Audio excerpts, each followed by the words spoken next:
The Milwaukee Bucks lost yesterday. They lost.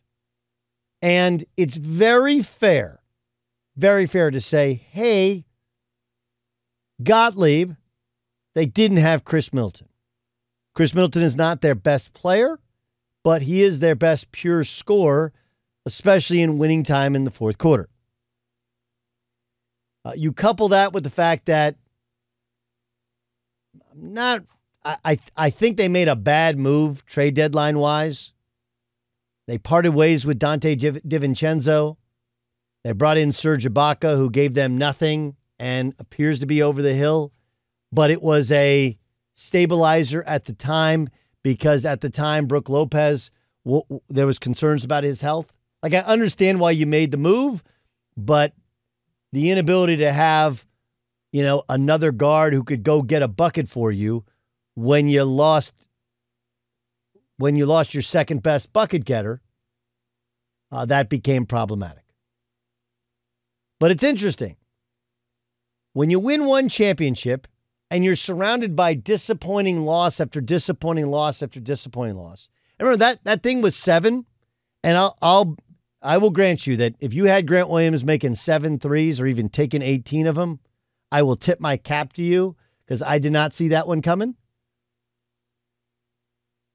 But the Celtics very easily could have won both games in Milwaukee, right? Both games in Milwaukee, they could have won. Games 3 and games 4. The Celtics' ability to win game 6 and then game 7. Like, I understand that Giannis is a crazy talented player. And last year, game 6, deciding game, NBA Finals, he drops a 50-piece. We don't see that. That doesn't happen. But he's still the guy that has a sketchy jump shot. It's still a head coach that doesn't seem to adjust. That's really, really dug in on his rotations and his way of doing things. And that does not feel like it's a way of not just 2022 that ultimately going to be successful. And if we're totally honest, last year they were being dominated by the Brooklyn Nets. Kyrie got hurt, and it still took a toe on the line from Kevin Durant to force overtime.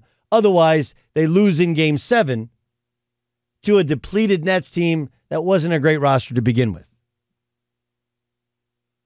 So I guess this is my way of saying, like, sorry, I don't buy into the Bucks. I'm not taking away their championship. I'm not telling you Giannis stinks. Right? I'm just telling you that I do think that's their one championship. It's not coming back to them. It's funny. We kind of did the same thing about the Warriors. Remember, they won a championship, and they won a championship when Kyrie got hurt. Everybody was hurt along their path. The next year, they won 73 regular season games and got, unlike the Bucks, to the NBA Finals. But we can't make that 73-win argument, just like we can't make the 60. They win 64-65, the Suns this year. Doesn't matter. They're home. The regular season, the postseason are two very, very different kinds of basketball. Very different. The proof is in the proverbial pudding. Go and look at the Bucks.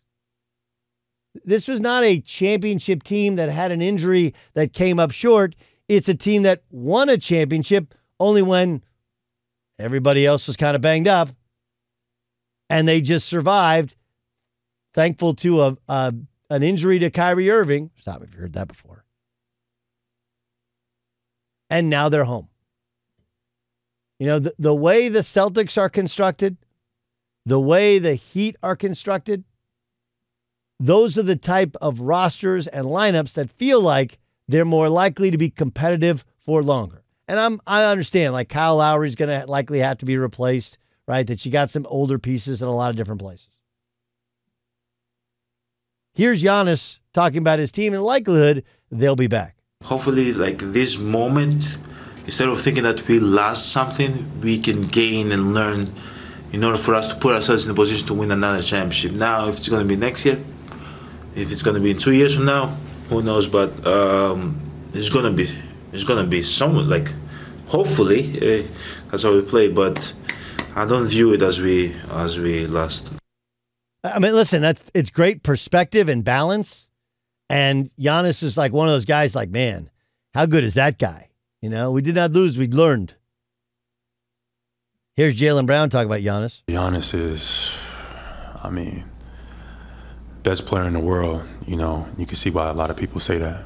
You know, I think that he's just relentless in his approach. He is aggressive all the time, and he's just not going to be denied. And that was tough for us.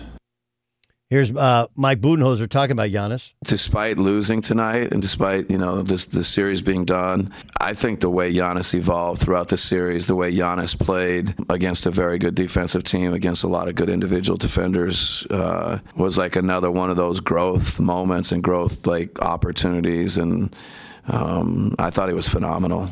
Well, I don't have any issue with Giannis. I just don't know, you know, how that roster evolves. I guess, you know, you get everybody back and you still have your kind of big three, but I'm interested if what it looks like in the playoffs next year. I did want to play this for you. Patrick Beverley, who it's important. I like guys like Patrick Beverley only make the league, only stick in the league if they have the type of confidence, almost brash arrogance to prove that they belong. So they put him on ESPN's First Take today. He had this to say about Chris Paul. CP can't guard nobody, man. What we call a cone. You know what you do with cones? Like when in the summertime, you got a cone. You make a move. What does the cone do? Stay still. Exactly. Yeah. He's a cone. Stop playing, man. Everybody right. knows that. Everyone knows that. It's just y'all don't want to accept it. Yeah, I mean, Chris Paul is not a cone. James Harden is a cone defensively. Now, if you want to tell me that Chris Paul is not nearly as good as he used to be, I'm all right with that. If you want to tell me that it's a hard world for a little guard, Patrick Beverley's a perfect example of that, right? Remember when he was a nuisance to Kevin Durant, and then Kevin Durant's like, you remember who I am, Kevin Durant, and he just scored bucket after bucket after bucket? Like, I'm okay with that. He also, like, this is where Patrick Beverley's like, I would have benched Chris Paul. And played who? Again, if you watch the series, Cameron Payne is the backup to Chris Paul. He has not played well. So they started playing Landry Shamet instead of Cameron Payne. Landry Shamet's a nice player and a good shooter. Okay? He ain't changing that game, and neither is Cameron Payne. And if you want to tell me that Chris Paul, it all went at once, where have I seen this before? Do you guys remember Jason Kidd's last series when he was in the NBA with the New York Knicks? Let me remind you, he went from in the conversation of best post Magic point guard, Magic Stockton point guard, that's Jason Kidd, in any discussion, to could not make a layup. Goes that quick. And again, if you remember, when Chris Paul, he had a player option, but instead of a player option, he signed a contract extension. Everybody decried the contract extension. Go and look. Okay, it was kind of front-loaded, and this next year is like partially guaranteed. Why? Because the Suns knew that like eventually he's going to end up washed. He's going to end up getting cooked. But I can like Patrick Beverley and like the brashness to it. And if he wants to say that Chris Paul was getting cooked yesterday, that's totally fair. He didn't play well. He averaged what, 9 points a game in this series, as opposed to last year, like 27 points a game in the same series. But if you want to take him out, you're allowed to. Who are you going to play instead of him? Who are you going to play? You know, they did not have an answer. Didn't have an answer. So neither did Patrick Beverley. Neither did Patrick Beverley.